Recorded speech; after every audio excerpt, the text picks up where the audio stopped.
Hoje nós vamos falar sobre os capítulos 5 e 6 do livro Uma Mulher Segundo o Coração de Deus. Eu já ouvi esse livro e eu já o li algumas vezes, principalmente os primeiros capítulos. E toda vez que eu chego nesses capítulos, eu preciso dar uma parada.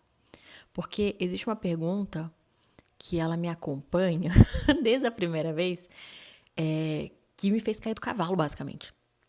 Que foi, vou até pegar aqui, eu estou tratando meu marido como eu trataria Cristo? Eu não sei se você desfaleceu quando você leu essa frase. Porque eu quase desfaleci, né? Tipo assim, é porque não era minha hora mesmo. Eu lembro a primeira vez que eu li isso.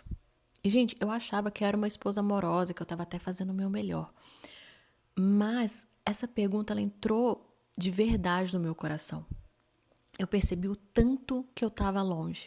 E eu poderia até me justificar falando, pai, Senhor, vamos lá, pensa comigo. Eu não trato o meu marido como se ele fosse Cristo, porque Cristo não ia me ligar 30 vezes do supermercado perguntando se eu tenho certeza se o que está na lista é o que eu realmente quero. Né? A gente pode encontrar várias justificativas. Mas essa pergunta, ela mostra muita coisa do nosso comportamento, né? Das nossas ações. E antes que alguém pense que isso é um peso, que é uma cobrança, ou que é uma forma de se anular, eu queria esclarecer algo que é muito importante. Esses capítulos, não só esses capítulos, mas esse livro, mas vamos focar nesses capítulos agora, principalmente sobre casamento. Eles foram escritos por uma mulher com coração curado. Ela não fala de servir o marido porque ela tem uma baixa autoestima. Ela não fala de submissão porque ela é insegura. Ela não fala de colocar o marido à frente porque ela depende emocionalmente dele. Porque só ele está certo. Porque ela não merece ser ouvida, ela não merece ser amada, ela não é nada disso. Ela fala sobre isso, sobre o servir, sobre a submissão, sobre o local onde o marido fica, porque ela entendeu qual era a missão dela diante de Deus. Ela entendeu que quando ela obedecia ao Senhor, ela se tornava uma mulher melhor.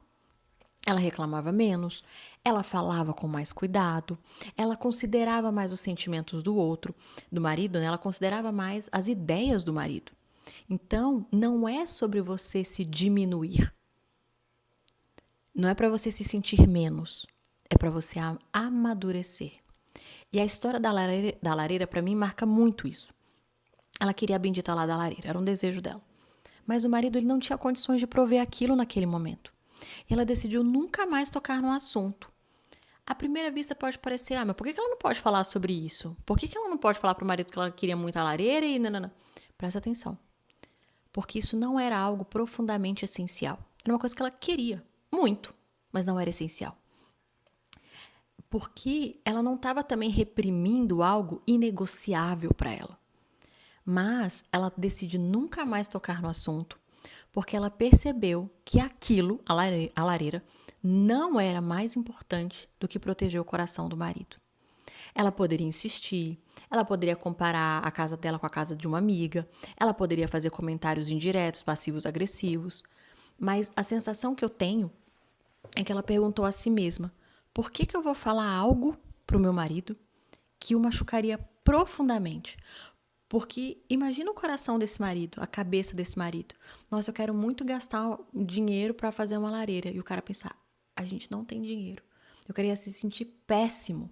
E não é assim, mas aí se ele se esforçar, teria como. Não, eu tive a impressão, enquanto eu lia a história, todas as vezes que eu li a história, é que não tinha muito para onde correr. Então ela só ia falar algo que iria machucá-lo. Entende? Então, o bem-estar dele, a autoestima dele, o amor que ela sentia por ele era mais importante do que a lareira. E isso não é se anular, é saber hierarquizar o que realmente importa. Porque se fosse algo realmente essencial para ela, se a vida dela dependesse, ou fosse um sonho assim, inexplicável, ela teria conversado, mas não era. E tem uma outra história maravilhosa. Eu não sei se você já passou por algo parecido, mas eu já. Ela conta que a amiga dela, Dixie, lá com crianças pequenas, bebê no colo, final do dia, o marido olha e fala, vamos pro Sam's Club? Se você não sabe o que é o Sam's Club, ele é basicamente um grande supermercado, tipo um atacadão, mas vende roupa, vende flores, vende comida, vende eletrodoméstico, vende. Às vezes tem uma mini praça de alimentação lá dentro. Enfim. E, gente, eu não sei você, mas o Bill já fez isso. Tá todo mundo de banho tomado, pijaminha, não sei o quê. Aí o Bill fala: vamos fazer tal coisa? A minha sensação durante muito tempo foi pensar: ele tá maluco? Essa hora, com as crianças, a lógica feminina entra em ação, né? Vai bagunçar a rotina das crianças, eles vão comer açúcar, eles vão demorar para dormir, eu vou ficar exausta. Mas a amiga dela decidiu sair do controle, do lugar de controle, sabe? Não, eu que tomo as decisões, as minhas ideias são sempre as melhores. E ela decidiu ouvir.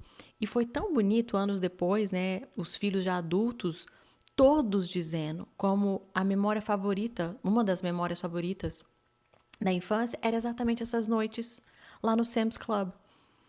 Porque eram as risadas, eram aqueles passeios inesperados. E lendo isso, toda vez que eu leio, eu me lembro de quando nós morávamos em Boston, tem um Costco. Tem dois, na verdade. Enfim, tem dois em Boston.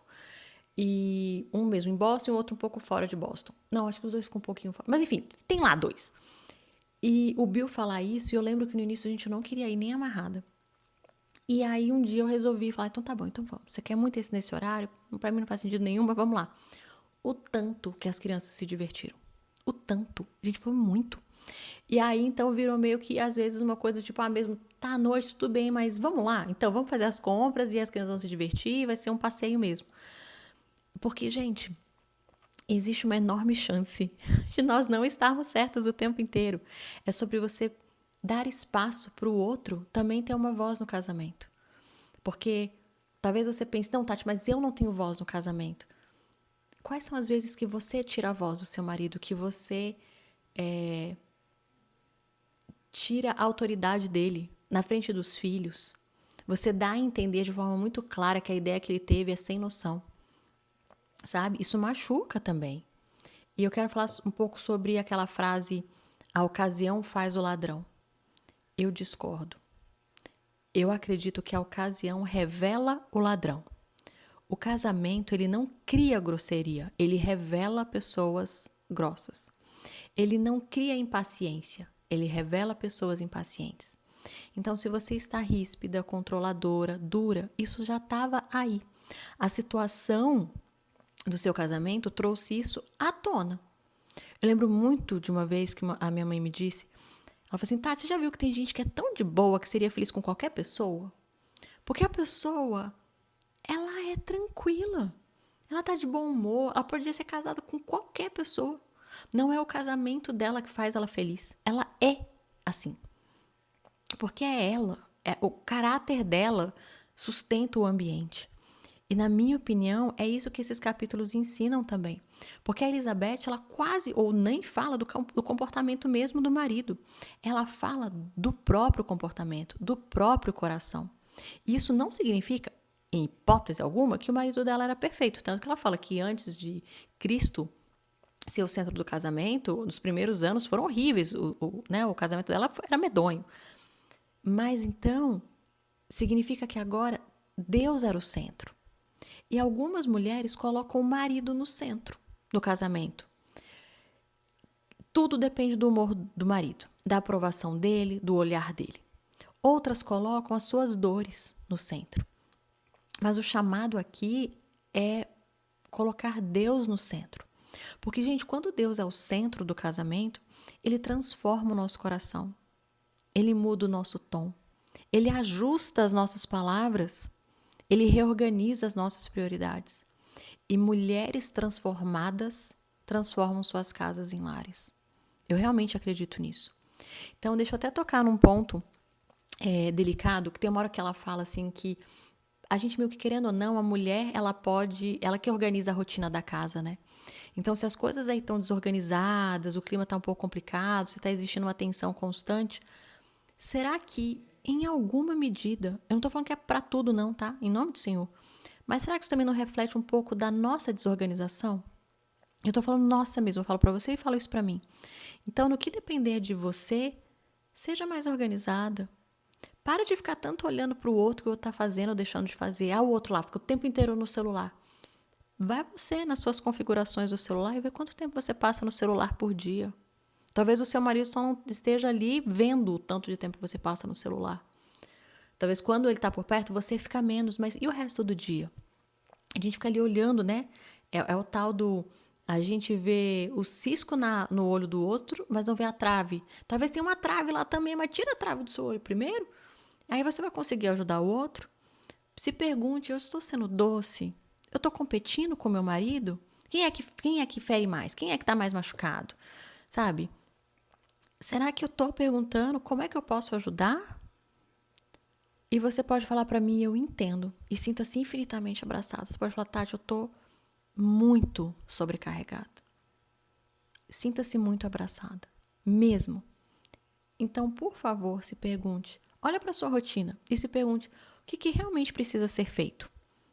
O que pode ser simplificado? O que pode ser delegado? O que simplesmente pode deixar de ser feito? E tem uma pergunta que eu acho magnífica, que é se a sua vida dependesse disso, como você faria o que está nessa sua lista, nessa sua rotina? Como você faria isso na metade do tempo?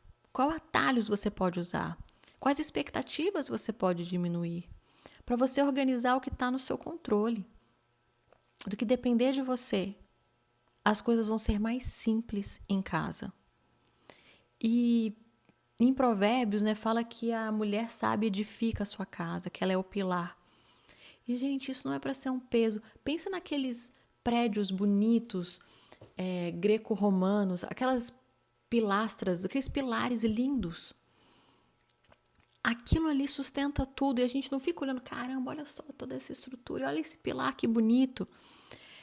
Não é para ser um peso, é uma responsabilidade, mas ela é acompanhada da graça do Senhor. Porque a força de ser o pilar não é nossa, ela vem do alto. Percebe? Gente, o caos está instalado, está todo mundo estressado. Aí imagina que chega uma mãe, tranquila, com a força do alto, entendendo que ela, se for sábia, edifica o lar. Aí ela vai lá, abraça uma pessoa, ela coloca uma música, ela oferece um bolinho, uma comidinha, ela pergunta se alguém quer conversar para mudar ali, né, como estão as coisas. O clima muda. Não porque ela é perfeita, mas porque ela decidiu ser sábia. E essa sabedoria traz paz.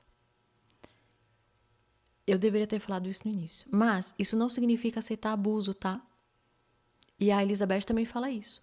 O marido é a voz de Deus, mas tudo para se ele falar para você fazer algo contra a palavra que é imoral ou ilegal. Não aceite humilhação. Não aceite grosseria, mas também não seja grossa e também não humilhe. Você não precisa gritar para impor limite. Você pode dizer, olha, digamos que começaram ali a conversar, se tornou uma briga. Você pode falar, eu não vou continuar essa conversa nesse tom. Quando eu me acalmar, quando você se acalmar, a gente volta a conversar. E você sai do cômodo, você quebra o ciclo. Sabe aquela máxima, quando um não quer, dois não brigam? Ah, ele que começou, você percebeu que o padrão antigo está surgindo? Você pode falar, eu acho melhor a gente encerrar essa conversa por aqui hoje. E sai de perto. Eu cresci numa família na qual as gerações anteriores gritavam muito. Os meus pais decidiram fazer diferente. E, gente, eu morei 22 anos com eles. Eu nunca ouvi meu pai gritar com a minha mãe. Eu nunca ouvi minha mãe gritar com meu pai. Eu nunca vi um apontando o dedo para o outro. Eu nunca vi um humilhando o outro. Eu nunca vi um tirando a autoridade do outro. Nunca. Depois eles se entendiam lá. Mas na nossa frente era um time. Era um respeitando o outro. Isso significa que foi fácil? Eu duvido. Significa que foi na força deles? Com certeza não. A decisão também não foi... Ah, eles tomaram essa decisão quando eles se casaram, há 40 e tantos anos atrás, e só foi naquele dia. Não. A decisão foi diária. E eu tô te contando isso porque eu quero que você saiba que você pode fazer o mesmo. Não importa de onde você veio, não importa o ambiente no qual você cresceu, não importa o ambiente no qual você está agora. O que importa é a decisão que você toma agora de quebrar esse ciclo. Então, se o seu marido compete com você, tudo bem, a partir de hoje você não compete mais. Ah, porque o meu marido me humilha. Então você impõe limite, sai de perto e você não humilha mais. Por favor, não utilize a justificativa. Ah, ele foi grosso, então eu fui grossa. Vamos lembrar? A ocasião não faz o ladrão, a ocasião revela o ladrão. Então, que a partir de hoje, que ela revele maturidade. No que depender de você, você vai ser uma ajudadora.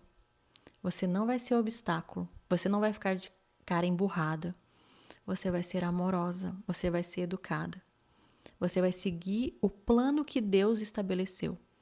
Com a sua própria força, não vai dar certo. É com a força que vem do alto. Tati, mas e o meu marido? Eu tenho a impressão que se você está aqui e está lendo esse livro, é um sinal do Senhor de que você é a que está pronta para mudar. Foque em você. Eu sei que isso é confrontador e não necessariamente algo que conforta, mas não é uma condenação. Pensa que é um convite. Você está tratando o seu marido como trataria Cristo? Eu já te digo, eu não. Eu preciso tratar meu marido com mais amor. Eu preciso ajudar mais. Sabe? Quem você está revelando quando a ocasião aperta? Que o Senhor revele em nós doçura. Que o Senhor revele em nós firmeza sem grosseria. Que o Senhor revele em nós sabedoria. E que o Senhor revele em nós maturidade. E que, no que depender de nós, as nossas casas serão transformadas. E é isso. Até o próximo episódio do Leituras para a Vida.